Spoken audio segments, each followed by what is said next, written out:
வணக்கம். செல்வகுமாரின் மாலை வானிலை ஆய்வறிக்கை. அதிகாரப்பூர்வ வானிலை அறிக்கைக்கு இந்திய வானிலை ஆராய்ச்சித்துறை அறிக்கையை பார்க்கவும். 2025 டிசம்பர் 4 வியாழக்கிழமை மாலை வானிலை ஆய்வறிக்கை. தற்பொழுது வானிலை அமைப்பை பார்ப்போம். நேற்றைக்கு மரக்காணம் அருகே கரை கடந்து விழுப்புரம், கள்ளக்குறிச்சி, பெரம்பலூர், திருச்சி வடக்கு, நாமக்கல் மற்றும் கரூர் ஆகிய மாவட்டங்கள் வழித்தடமாக அமைத்து மேற்கு நோக்கி நகர்ந்த குறைந்த அழுத்த பகுதியாக மேற்கு நோக்கி நகர்ந்த அந்த காற்றழுத்த தாழ்வு பகுதி அரபிக்கடலை அடைந்தது. ஏற்கனவே அங்கு ஒரு காற்று சுழற்சி நீடித்துக் கொண்டிருந்தது அரபிக்கடல்ல, தென்கிழக்கு அரபிக்கடல்ல. அதை நேற்று வானிலை ஆய்வு மையம் கூட அறிவிக்கல. அதோடு போய் இணைந்து தற்பொழுது தீவிரமடைந்து தாழ்வு பகுதியாக மேற்கு நோக்கி நகர்ந்து கொண்டிருக்கு.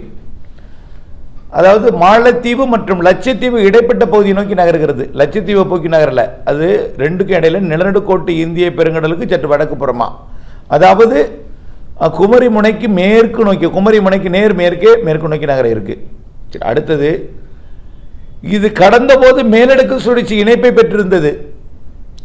அதாவது சென்னை அருகே இருக்கும்போதும் சரி, அது மரக்காணம் அருகே இருக்கும்போதும் சரி, அதில் இந்த காற்று வளிமண்டல சுழற்சி, அதாவது மண்டலத்தில் உயர்ந்திருந்தது. அந்த உயர்ந்திருந்தது கரையை கடக்கும்போது வளிமண்டல சுழற்சியாக 7500 மீட்டர் வரைக்கும் இருந்துச்சு. இந்த 7600 மீட்டரில் இந்த 4000 மீட்டர் மட்டும்தான் இப்போ அரபிக்கடலுக்கு போனது. மேலே அது மேலடுக்கு சுழற்சி தனியாக கர்நாடகாவின் நிலப்பகுதிகளில் நீடித்தது. கர்நாடக நிலப்பகுதியில் நீடித்து கொண்டிருந்தது. இப்போ அதனால தான் திருவள்ளூர் மாவட்டத்திலையும் ஆந்திர பிரதேசத்திலையும் கனமழை பொழிவை கொடுத்தது. ஆந்திர பிரதேசம் மற்றும் கர்நாடகா வரைக்குமே, ஆந்திர பிரதேசம் மற்றும் இந்த கோலாறு தங்கவேலும் நல்ல மழை பொழிவை கொடுத்துச்சு. அப்புறம் திருவள்ளூர் மாவட்டம், சென்னையில் கனமழை, செங்கல்பட்டில் மழை இருந்தாலும் இப்போ பார்த்தீங்கன்னா திருவண்ணாமலை மற்றும் விழுப்புரம், கள்ளக்குறிச்சி மற்றும் அப்படியே பார்த்தீங்கன்னா பெரம்பலூர், கடலூர் மாவட்டங்களில் மழைப்பொழிவை கொடுத்து கொண்டிருக்கு. இப்போ இந்த கர்நாடக கரையோரம் நீடித்து கொண்டிருக்கக்கூடிய, கர்நாடக கரையோரம் முதல் கர்நாடகாவின் ஆந்திர எல்லையோரம் வரைக்கும் நீடித்து கொண்டிருக்கூடிய, தெற்கு கர்நாடகாவில் நீடித்து கொண்டிருக்கூடிய இந்த காற்று சுழற்சி அரபிக்கடல் நோக்கி அதுவும் நகருது. ஆக இது மேற்கு நோக்கி நகர்ந்து அரபிக்கடல் இறங்கி அதோடு சேர்ந்து ஒன்றிணைந்து ஒரு காற்று சுழற்சியாக போய் ஒன்றிணைந்து தீவிரமடைய போகிறது. சரி, இதனால மேற்கு நோக்கி மகரத்தினால என்ன ஆகுதுன்னு பார்த்தீங்கன்னா, இன்றைக்கு காலையில் ஓய்ந்தது மழை, திருவள்ளூரில் மழை ஓய்ந்தது எனலாம், கிட்டத்தட்ட ஓய்ந்தது. ஆந்திர பிரதேசத்தில் திருப்பதி ஒட்டிய மழைப்பொழிவு இருந்து கொண்டிருக்கு. ஆனால் விழுப்புரம் மற்றும் புதுச்சேரி அதனை ஒட்டியுள்ள பகுதிகளிலிருந்து மழை மேகங்கள் உள்நோக்கி நகர்ந்து கொண்டிருக்கு. ஏன்னா அது தெற்கு நோக்கி நகர்ந்த காரணத்தினால காலையெல்லாம் கர்நாடகாவின் வடக்கு பகுதியில் இருந்துச்சு, வடக்குன்னு சொல்ல முடியாது, பெங்களூர் பகுதியில் இருந்துச்சு. இப்போ மைசூர் பகுதி நோக்கி நகர்கிறது. அதனால கொஞ்சம் கொஞ்சமாக அப்படியே தெற்கு நோக்கி அந்த காற்று சுழற்சி நகர்றதுனால திருவள்ளூர் மழை என்பது தற்பொழுது விழுப்புரம் மற்றும் திருவண்ணாமலை இந்த மாவட்டங்களில் பெய்து கொண்டிருக்கு. அது தொடர்ந்து அப்படியே கடலூர் மாவட்டத்திற்கும், கடலூர் மாவட்டத்தோட பகுதிகளுக்கும், அதாவது திருவண்ணாமலையிலிருந்து கடலூர் மாவட்டத்துக்கு மழை பொழிவை கொடுக்கும். பிறகு கடலூர்லேருந்து பார்த்தீங்கன்னா சேலம் மாவட்டத்தோட பகுதிகளுக்கும் மழை பொழிவை கொடுக்கும். அதேவது ஈரோடு மாவட்டம் வரைக்கும் அப்படியே மழை பொழிவை கொடுத்து கொண்டு போகும் என்று எதிர்பார்க்கப்படுகிறது. தொடர்ந்து மேற்கு போனோன்னா இன்னும் கொஞ்சம் தீவிரமடையும். அதாவது இன்றைக்கு கல்வராயன் மலையோட கள்ளக்குறிச்சி மாவட்டத்தோட கல்வராயன் மலை மற்றும் சேலம் மாவட்டத்தோட அந்த வாழப்பாடி மற்றும் அதன் சுற்று வட்டார பகுதியெல்லாம் நல்ல ஒரு கனமழை பொழிவை இன்றைக்கு கொடுக்கும், ஒரு 6:30-7 மணி அளவில். அதே நேரத்தில் சங்கராபுரம் போன்ற பகுதிகளுக்கும் மழைப்பொழிவை கொடுத்து கொண்டு, கள்ளக்குறிச்சி மாவட்டத்திலிருந்து சின்ன சேலம் மற்றும் ஆத்தூர்லாம் மழைப்பொழிவை கொடுத்து கொண்டு அப்படியே கங்கவள்ளி, தம்மம்பட்டி, சேலம் மாவட்டத்தோட தம்மம்பட்டி, அப்படியே நாமக்கல் மாவட்டத்துக்கெல்லாம் நல்ல மழைப்பொழிவை கொடுக்கும். சேலம் மாவட்டத்திற்கும் நாமக்கல் மாவட்டத்துக்கும் நல்ல மழைப்பொழிவை கொடுக்கும். அதே போல் கடலூர் மாவட்டத்தோட மேற்கு பகுதி, அதாவது பெரம்பலூர் மாவட்டம், பெண்ணாடம், பெரம்பலூர் மாவட்ட எல்லையோர பகுதி பெண்ணாடம், பெரம்பலூர், ஜெயங்கொண்டத்து கூட நல்ல மழை பொழிவை கொடுத்து கொண்டு அப்படியே பெண்ணாடம், துறையூர் வழியாக அப்படியே எங்கே இருக்குன்னா கள்ளக்குறிச்சி மற்றும் கடலூர் மாவட்டம் மற்றும் பெரம்பலூர் மாவட்டம் பெய்து கொண்டு அப்படியே திருச்சி மாவட்டம் வடக்கு பகுதி மற்றும் நாமக்கல் மாவட்ட பகுதி, அப்படியே கரூர் மாவட்ட பகுதிக்கும் மழை பொழிவை கொடுக்கும் இன்றைக்கு. அது ஒரு புறம் இருக்க, ஈரோடு மாவட்டத்திலையும் மழை மேகங்கள் உருவாக சாதகமாகிட்டு இருக்கு. ஈரோடு மாவட்டத்தோட வடக்கு பகுதி, அதாவது அந்த மேட்டூர் குளத்தூரை ஒட்டிய பகுதி மற்றும் அப்படியே பார்த்தீங்கன்னா இந்த பக்கம் தெற்கு பகுதியிலையும் மழைப்பொழிவு. ஈரோடு மற்றும் சென்னிமலை, முத்தூர் மற்றும் அப்படியே கொடுமுடி இந்த பகுதிகளுக்கும், பரமத்தி, வேலூர் மற்றும் அப்படியே திருச்செங்கோடு சுற்றுவட்டார பகுதிக்கும் நல்ல மழைப்பொழிவை கொடுத்து கொண்டே அப்படியே சென்னிமலை மற்றும் பெருந்துறை மற்றும் காங்கேயம், திருப்பூர்லாம் நல்ல மழைப்பொழிவு இன்றைக்கு கொடுக்க போகுது. சுமார் ஒரு 7-8 மணிக்குள்ள நல்ல மழைப்பொழிவு இன்றைக்கு இரவு கொடுக்கும் திருப்பூர்லாம். அப்போ இந்த மழை ஒரு பக்கம் கொடுத்து கொண்டு போக, அந்த சேலத்திலேருந்து வருது பாருங்க அந்த மழை பொழிவும், பெரம்பலூர்லேருந்து வரக்கூடிய மழை பொழிவும் ஈரோடு மாவட்டத்தின் வழியாக கோயமுத்தூர் வடக்கு பகுதிக்கு வருவதற்கு வாய்ப்பு இருக்கு. கோயமுத்தூர் வடக்கு மற்றும் ஈரோடு மாவட்டத்தோட அந்த பவானிசாகர் சரிவு, அதாவது பவானிசாகர் மற்றும் நீலகிரி மாவட்டத்தோட கிழக்கு சரிவு, அப்புறம் மேட்டுப்பாளையம், அன்னூர், ஈரோடு மாவட்டத்தோட பெருந்துறையிலிருந்து அப்படியே மழைப்பொழிவை கொடுத்து கொண்டு அப்படியே அந்த அட்டப்பாடி வரைக்கும் போய் மழைப்பொழிவை கொடுக்கலாம். நீலகிரிக்கும் மழைப்பொழிவை கொடுக்கும். இந்த முதல்ல போகிறது இப்படி போனால் அடுத்த ட்ராக் பின்னாடி வருவாருங்க பெரம்பலூர், திருச்சி, அது பாலக்காட்டு கணவாய் வருவதற்கு வாய்ப்பு இருக்குது. கொஞ்சம் லேட் ஆகும். அதாவது இப்போ மணி பார்த்தீங்கன்னா ஒரு 4:30-5:30 மணிக்கு வந்து பெரம்பலூர், 6:30 மணி பெரம்பலூர் வரும். அதுக்கப்புறம் பார்த்தீங்கன்னா அது அப்படியே தாராபுரத்திற்கும் ஈரோடுக்கும் இடைப்பட்ட பகுதி வழியாக கோயம்புத்தூர் திருச்சி சாலை வழியாக அப்படியே அந்த ரூட்டில் அந்த பாலக்காட்டு கணவாய் பகுதியை நோக்கி நல்ல மழைப்பொழிவை கொடுக்கும். நல்ல ஒரு கனமழைப்பொழிவே தெரியுது, கனமழைப்பொழிவே தெரியுது. சார் என்ன சார் திண்டுக்கல் மாவட்டம் வராதா சார் அப்படின்னு கேட்குறீங்க. திண்டுக்கல் மாவட்டத்துக்கும் மழை உண்டு, நான் சொல்கிறேன் கேளுங்க. இப்போ இந்த மழைப்பொழிவு ஈரோடு வடக்கு உறுதி, ஈரோடு உறுதி, ஈரோடு வடக்கு இல்லை, ஈரோடு மாவட்டம் பரவலாக தெரியுது. கோயமுத்தூர் வடக்கு உறுதி, திருப்பூர் மாநகரம் வடக்கு பகுதி, திருச்சூர் மாவட்டம் வடக்கு பகுதி உறுதி. அதே போல் அந்த காங்கேயம், பொங்கலூர், வெள்ளக்கோயில், அப்படியே சூலூர், சுல்தான்பேட்டை, கோயம்புத்தூர் மாநகரம் இதுக்கும் நல்ல மழைப்பொழிவு தெரியுது. அதற்கு தெற்கே பாலக்காட்டு கணவாய்க்கும் மழைப்பொழிவுகள் நல்ல மழைப்பொழிவு தெரிகிறது. இன்றைக்கு இரவு கொஞ்சம் லேட் ஆகும், நல்ல மழை இருக்கு. சரி, இந்த நிலையில் அரபிக்கடலில் இது வந்து அந்த காற்று சுழற்சி கர்நாடக பகுதியில் இருக்கக்கூடிய காற்று சுழற்சி போகிறதுனால இந்த மழைப்பொழிவு அங்கே கொடுக்க போகுது. ஏற்கனவே போய் காற்றெடுத்து தாழ்வு பகுதி போய் அரபிக்கடலில் இறங்கி மேற்கு நோக்கி நகருதா, அதன் காரணமாக தென் மாவட்ட மேற்கு தொடர்ச்சி மலை மற்றும் தென் மாவட்டங்களின் மலையை ஒட்டிய பகுதி, மலையிலையும் மலை ஒட்டிய பகுதிகளுக்கும் நல்ல மழைப்பொழிவை கொடுக்கும். குறிப்பாக அந்த மதுரை மாவட்டத்தோட மேற்கு பகுதி, ஆனால் உடனே குளம்லாம் நிரம்பிடாதீங்க, நல்லா பாருங்க, நல்லா பாருங்க. உசிலம்பட்டி, அப்புறம் பார்த்தீங்கன்னா வத்தலகுண்டு பகுதி, அப்படியே ஆண்டிப்பட்டி இந்த பகுதிகளுக்கு கூட பெரிய குளத்துக்கெல்லாம் இன்றைக்கு மழை வாய்ப்பு தெரியுது. பேரையூர், ஏழுமலை இந்த பகுதிகளுக்கெல்லாம் மழைப்பொழிவு இன்றைக்கு தெரிகிறது. மேலும் பார்த்தீங்கன்னா விருதுநகர் மாவட்டத்தோட சாத்தூர், கோவில்பட்டி, தூத்துக்குடி மாவட்ட கோவில்பட்டி மற்றும் இந்த பகுதிகளுக்கும் இன்றைக்கு மழை இருக்குது. கவலைப்படாதீங்க தென் மாவட்ட மக்களே, திண்டுக்கல் மாவட்ட மக்களே, நல்ல மழை இருக்குது. நான் இப்போ இந்த நிகழ்வை அறிவித்துக் கொண்டிருக்கிறேன். இப்போ இந்த பெரம்பலூர், திருச்சி பகுதிகளில் இருக்கக்கூடிய மழையும், கள்ளக்குறிச்சி மழையும், அப்படியே பாலக்காட்டு கணவாயின் வடக்கு பகுதி, பாலக்காட்டு கணவாய், கோயம்புத்தூர் வடக்கு, திருப்பூர் இந்த மாவட்டங்களுக்கு வந்து நல்ல மழை பொழிவை கொடுக்கும். அதே நேரத்தில் வால்பாறை சுற்றுவட்டார பகுதிகளுக்கும், பொள்ளாச்சி தெற்கு பகுதிகளுக்கும், உடுமலைப்பேட்டை தெற்குக்கும் மழை பொழிவை கொடுக்கும். சரி, பிற பகுதி டெல்டாவுக்கு என்ன சார்? என்ன சார் அங்கே மேற்கே சொல்லிட்டுங்க, டெல்டாவுக்கு என்ன சார்? கண்டிப்பாக டெல்டாவிற்கு அது எதன் காரணமாக மழை பொழிவை கொடுக்க போகுதுன்னு பார்த்தீங்கன்னா, வங்கக்கடலில் புதிதாக ஒரு நிகழ்வு உருவாகி இலங்கையை நெருங்கிட்டு இருக்கு. அது நம்ம ஏற்கனவே சொன்னோம், 6, 7, 8 தேதிகளில் மழைப்பொழிவை கொடுக்கணும்னு சொன்னோம். அந்த நிகழ்வு வந்துகிட்டு இருக்கிற காரணத்தினால தான் இப்போ கடலில் மழை பொழிந்து கொண்டிருக்கு, கடலிலே மழை பொழிந்து கொண்டிருக்கு. டெல்டாவில் அப்பப்போ தூரலை வந்து கொடுத்துட்டு இருக்கு, நனைக்கும் மழைப்பொழிவை கொடுத்துக்கிட்டு இருக்கு டெல்டாவில் எல்லாம்.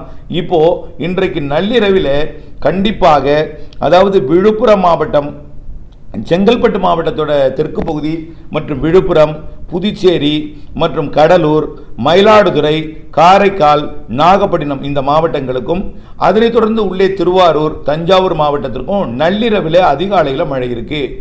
நள்ளிரவு அதிகாலையில் நல்ல மழைப்பொழிவை கொடுக்கும். கண்டிப்பாக அதிகாலையில் கொடுக்கும், காலையும் கூட கொடுக்கும்.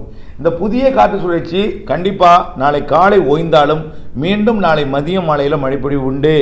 காய விடாதுன்னு சொல்லிட்டு இருக்கேன், டோட்டலாகவே காய விடாது. சென்னைக்கும் மழைப்பொழிவு உண்டுங்க, வந்துட்டு இருக்கு. சென்னைக்கும் மழைப்பொழிவு உண்டு. நள்ளிரவு அதிகாலையில் திருவள்ளூர் முதல் கோடியக்கரை வரைக்கும் உள்ள பகுதிகளில் கண்டிப்பாக மழை இருக்கும். இதில் விழுப்புரம் மற்றும் புதுச்சேரி, கடலூர் இந்த பகுதிகளுக்கு நல்ல மழைப்பொழிவை நள்ளிரவுக்கு பிறகு அதிகாலையில் கொடுக்கும். கண்டிப்பாக நாளை காலை கொஞ்சம் தீவிரம் குறைந்திருந்தாலும் மீண்டும் நாளை மதியத்தில் நல்ல மழைப்பொழிவு இருக்கும். நாளை 5ஆம் தேதி, 6ஆம் தேதி, 7ஆம் தேதியும் அப்படி தான் மழை இருக்குது. ஆனால் 8ஆம் தேதி சென்னைக்கு மழை இருக்காது. 8ஆம் தேதி அந்த நிகழ்வு என்ன ஆகுன்னா, இலங்கைக்கு நெருக்கமாக வந்து அப்படி நிலநடுக்கோட்டு பகுதிக்கு குமரிக்கடலில் தெற்கு பகுதி வழியாக போக ஆரம்பிச்சிடும். அதனால் ஏறாது. டெல்டா மாவட்டங்களுக்கும் தென் மாவட்டங்களுக்கும் நல்ல மழை பொழிவு கொடுக்கும். இப்போ இந்த நிகழ்வின் காரணமாக இப்போ டெல்டா மாவட்டங்களில் இன்று நள்ளிரவுக்கு பிறகு மழை பொழிவுன்னு கொடுக்கணும்னு சொல்லியிருக்கோமா, அதே நிகழ்வு தென் மாவட்டங்களுக்கும் நாளை மாலை இரவு, அதாவது 5ஆம் தேதி மாலை இரவு, 6ஆம் தேதி மாலை இரவு, 7ஆம் தேதி மாலை இரவு நல்ல மழை பொழிவை கொடுக்கும்.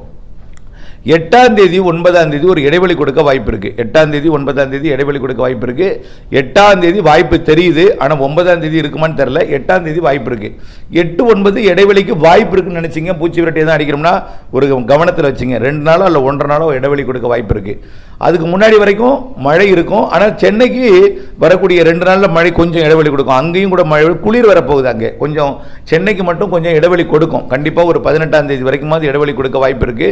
ஆகவே ஆனால் தெற்கு, அதாவது டெல்டாவிற்கு தெற்கே உள்ள தென் மாவட்டங்கள், மேற்கு தொடர்ச்சி மலை மாவட்டங்கள், உள் மாவட்டங்கள், தென் மாவட்டங்களுக்கெல்லாம் நல்ல மழை தொடர்ந்து இருந்து கொண்டே இருக்கும். தென் மாவட்டங்களுக்கு நல்ல கனமழையே இருக்கு வரக்கூடிய 3-4 நாட்கள். இதுக்கு அடுத்தபடியாக இப்போ 9ஆம் தேதி ஒரு நிகழ்வு வருது. அது வேணா 10ஆம் தேதி தான் இங்கே தொடரும். இலங்கைக்கு 9ஆம் தேதியே மழை ஆரம்பிச்சிடும். 9ஆம் தேதியே கோடியக்கரை முனைக்கு தொடங்குவதற்கு வாய்ப்பு இருக்கு. அது ஒரு அந்த நிகழ்வு இப்போ எங்கே இருக்குன்னு பார்த்தீங்கன்னா, தாய்லாந்து வளைகுடாவில் இன்றைக்கு இப்போ நம்ம பதிவு செய்து கொண்டிருக்கூடிய போது தாய்லாந்து மலேசியாவிற்கும் தாய்லாந்திற்கும் வெள்ளப்பெருக்கு, வடக்கு மலேசியா, தாய்லாந்து எல்லையோர மலேசியாவிற்கும் தாய்லாந்திற்கும் வெள்ளப்பெருக்கை மீண்டும் ஏற்படுத்தி கொண்டிருக்கு அந்த நிகழ்வு. அந்த காற்றழுத்த தாழ்வு பகுதி அது கரை கடந்து இந்த பக்கம் வந்து ஒரு காற்றழுத்த தாழ்வு நிலையாக மேற்கு நோக்கி நகர்ந்து வரக்கூடிய 9, 10, 11, 12 தேதிகளில் தமிழ்நாட்டின் தென் மாவட்டங்கள், இலங்கை மற்றும் அதுக்கு அடுத்தபடியாக டெல்டா மாவட்டங்கள் மற்றும் தென் மாவட்டங்கள், தென் மாவட்ட மேற்கு தொடர்ச்சி மலைக்கெல்லாம் வரக்கூடிய 9, 10, 11, 12, 13 தேதி வரைக்கும் நல்ல மழை பொழிவை கொடுக்கும். நல்லா ஏரி வந்தால் சென்னை கிடைக்கும். நல்ல ஏரி வரலைன்னா மயிலாடுதுறைக்கு தெற்கே மட்டும் மழை இருக்கும். அதற்கு வடக்கே இருக்கிறவங்களுக்கு கொஞ்சம் தூறல் சாரல் இருக்கலாம். ஆனால் வடகோடி திருவள்ளூர் சென்னைக்கு குளிரை கொடுக்கும். அந்த நேரத்தில் இந்த 9, 10, 11, 12 தேதிகள்லாம் குளிர் அதிகமாக இருக்கும். ஏன்னா நிகழ்வு வந்து தெற்கே இருக்கும் என்பதனால, நிகழ்வு வட இந்திய குளிரலையை தெற்கு நோக்கி ஈர்க்கும் என்பதனால சென்னை வழியாக குளிர் வரும். சென்னை மட்டும் இல்லை, சென்னை, திருப்பத்தூர், வேலூர், ராணிப்பேட்டை, திருவண்ணாமலை, கிருஷ்ணகிரி, தருமபுரிக்கெல்லாம் வடக்கிருந்து குளிர்காற்று வரும். அதனால் வரக்கூடிய இந்த 9ஆம் தேதியிலிருந்து ஒரு 14ஆம் தேதி 15ஆம் தேதி வரைக்கும் கொஞ்சம் குளிர் மிகுதியாக இருக்கும் தமிழ்நாட்டின் வடகடலோர பகுதிகளில். சும்மா ஒரு அமைதியாக இருந்துச்சுன்னா பனி மட்டும் பெய்யும். காற்று கடலில் இருக்கிறதுனால வடகிழக்கு காற்றை ஈர்க்கும் என்பதனால குளிராக இருக்கும், நடுங்கும் குளிராக இருக்கும். கொஞ்சம் வரக்கூடிய 9, 10, 11, 12, 13, 14ஆம் தேதி எல்லாம். ஆனால் அந்த நேரத்தில் தென் மாவட்டங்களுக்கும் இலங்கைக்கும் டெல்டாவுக்கு தெற்கே உள் மாவட்டம் கண்டிப்பாக தென் மாவட்டங்கள், தென் மாவட்ட மேற்கு தொடர்ச்சி மலை நல்ல மழை இருக்கும். அப்புறம் அனைத்து மாவட்டங்களுக்கும் இந்த பாலக்காட்டு கணவாய் பகுதியெல்லாம் லேசான மிதமான மழை இருந்து கொண்டு தான் இருக்கும். நனைக்கும் மழை, அப்படியே உயிர் கொடுக்கும் மழையெல்லாம் இருந்துகிட்டே இருக்கும். ஆனால் பெருசாக மழை உடனே கொட்டி திருத்து குளங்களை நிரப்பதற்கு வாய்ப்பில்லை. ஆனால் இன்றைக்கு மிக மழை பிடிப்பு தெரியுதுங்க. ஈரோடு மாவட்டத்திற்கும், கோயம்புத்தூர் வடக்குக்கும், திருப்பூர் வடக்குக்கும் உறுதியாக தெரியுது. கொஞ்சம் கனமழை, மிக கனமழை பிடிப்பே தெரியுது.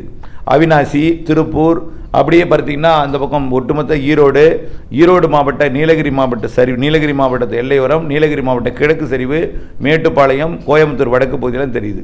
அதே போல் கொஞ்சம் பாலக்காட்டு கணவாயோட வடக்கு பகுதிக்கு தெரியுது. பாலக்காட்டு கணவாயோட தெற்கு ஓரம் பால்பாறை பகுதிக்கும், மூணாருக்கும் தெரியுது. சரிங்களா? அப்புறம் தென் மாவட்டங்களுக்கு கண்டிப்பாக ஆங்காங்கே இருந்து கொண்டே இருக்கும். மழை காய விடாதுங்க. தென் மாவட்டத்துக்கு, டெல்டா மாவட்டத்துக்கு, எல்லா மாவட்டத்துக்கும் காய விடாது. காய விடாமல் மழை நனைத்து கொண்டும் லேசாக பெய்து கொண்டும் இருக்கும். சார் எப்போ சார் எங்களுக்கு குளம் நிரம்பும்? திண்டுக்கல் மாவட்டத்தில் கேட்குறீங்க. திண்டுக்கல் மற்றும் திருப்பூர் மற்றும் கரூர் மாவட்ட பகுதிகளெலாம் குளம்லாம் எப்போ நிரம்பும்? பல்வேறு மாவட்டங்களுக்கு எல்லோருக்கும் நான் சொல்கிறேன் கேளுங்க. கிறிஸ்மஸுக்கு முன்னாடி வரக்கூடிய நிகழ்வு 19ஆம் தேதியிலேருந்து 24ஆம் தேதி நிகழ்வும், 26ஆம் தேதியிலேருந்து ஒரு 31ஆம் தேதி வரைக்கும் அது அப்படியே தொடரும். ஜனவரி 3ஆம் தேதி 4ஆம் தேதி வரைக்கும் மழை இருந்துகிட்டே இருக்கும். இந்த ஆண்டு புத்தாண்டுக்கும் மழை இருக்குது. அந்த நிகழ்வெல்லாம் வலுவாக இருக்குது. ஏன்னா அந்த இடத்துல வெப்பநிலை குறையவே இல்லை. மலேசியாவோட தெற்கு பகுதி மற்றும் சிங்கப்பூர் வழியாக வரக்கூடிய வழித்தடத்தில் வெப்பநிலை குறையவே இல்லை. அதனால் இந்தோனேஷியா ஒட்டி, சிங்கப்பூர் ஒட்டி நிகழ்வுகள் இருக்குது. மலேசியாவோட தெற்கு பகுதி, சிங்கப்பூர் மற்றும் இந்தோனேஷியாவிற்கு நிறைய மழைப்பொழிவை கொடுத்துக்கொண்டு அப்படியே வரக்கூடிய டிசம்பர் மாத கிறிஸ்மஸுக்கு முன்பும் கிறிஸ்மஸுக்கு பின்பும் பொங்கலுக்கும் மழை இருக்குது. கண்டிப்பாக நிரம்பும். ஆகவே இந்த நிகழ்வு இந்த இப்படி, அதாவது யாரும் எதிர்பார்க்கவில்லை. திருவள்ளூர், சென்னையெல்லாம் நீங்களும் எதிர்பார்க்க மாட்டீங்க. இப்போ கொஞ்சம் குள நிரம்பலையே, உடனடியாக நிரம்பலைன்னு கொஞ்சம் வேதனை இருக்கும். கொஞ்சம் பொறுமையாக இருங்க. கண்டிப்பாக மழை வரும். சொல்லிக்கொண்டே இருக்கிறேன். நீங்கள் பொறுமையாக இருந்தால் அது நம்பிக்கை உங்களுக்குள்ள என் மனத்திரை காட்டுகிறது. அந்த மனத்திரை காட்டுவதை உங்களுக்கு சொல்லிகிட்டு இருக்கேன். தயவுசெய்து கொஞ்சம் புரிந்து பொறுமையாக இருங்க. வரக்கூடிய 19ஆம் தேதிக்கு மேல் வரக்கூடிய நிகழ்வும், அடுத்தது 26ஆம் தேதிக்கு மேல் வரக்கூடிய நிகழ்வும், அடுத்தபடியாக ஜனவரி முதல் வார நிகழ்வும், பொங்கலுக்கு வரக்கூடிய நிகழ்வும் நீ வலிமையானது. கண்டிப்பாக நீங்கள் எதிர்பார்த்திருக்கவே மாட்டீங்க. கண்டிப்பாக என்னது இப்படி பருவம் தப்பி மழை பெய்யுதுன்னு. கண்டிப்பாக மழை காலத்தில் பெய்யக்கூடிய மழையெல்லாம் மார்கழி மாதம் பெய்ய போகிறது. மார்கழி மாதத்தில் மழை இருக்குது, தை மாதத்தில் மழை இருக்குது. இந்த வருஷம் பொறுத்திருந்து பாருங்கள், புரியும். இணைந்தே இருங்கள் அப்டேட்ஸுடன். மீண்டும் ஒரு முறை நள்ளிரவில் டெல்டா மாவட்டங்களுக்கும் கடலோர மாவட்டங்களுக்கும் வருகிறது. இப்போது முன்னிரவில் நள்ளிரவில் மேற்கு தொடர்ச்சி மலை மாவட்டங்கள், குறிப்பாக கோயம்புத்தூர் இந்த மாவட்டங்களுக்கு தெரிந்து ஏற்கனவே சொல்லியிருக்கேன். தென் மாவட்டங்கள் மேற்கு தொடர்ச்சி மலைக்கும் இருக்குது. தென் மாவட்டங்களுக்கு நாளையிலிருந்து கொஞ்சம் படிப்படியாக தீவிரமடையும். அடுத்தடுத்த நிகழ்வுகள் தென் மாவட்டங்களுக்கே நிறைய மழை தரும். டெல்டாவிற்கும் எட்டி பிடிக்கும். சென்னைக்கு எட்டி பிடிப்பது கடினமாக இருக்கும் 9ஆம் தேதிக்கு மேலே. அதனால் ஒரு 4-5 வாரத்துக்கு சென்னைக்கு கொஞ்சம் குளிர் அதிகமாக இருக்கும்னு சொல்லியிருக்கேன். இருந்தே இருங்கள் அப்டேட்ஸுடன். நன்றி.